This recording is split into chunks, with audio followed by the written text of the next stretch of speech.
అందులో మరి ముఖ్యంగా అపవాది అన్నవాడు ఇంకా కుయుక్తమైనట్టి ఆలోచన కలిగి ఉంటాడు.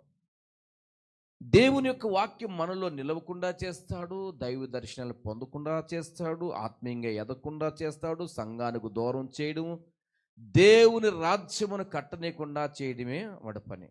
ఇంకోటి చెప్పమంటారా? మనము ఎక్కడ పరలోకం వెళ్ళిపోయి యుగయుగాలు బ్రతుకుతాము అన్నది వాడికి బాగా భయమండి. ఎందుకంటే వాడికి పరలోక రాజ్యం లేదు. వాడికి ఏముంది? నరకం ఉంది. అది యుగయుగాలు కూడా ఉండే వేదనకరమైన స్థలం ఉంది. మనకు యుగయుగాలు కూడా సమాధానం కలిగిన స్థలం ఉంది.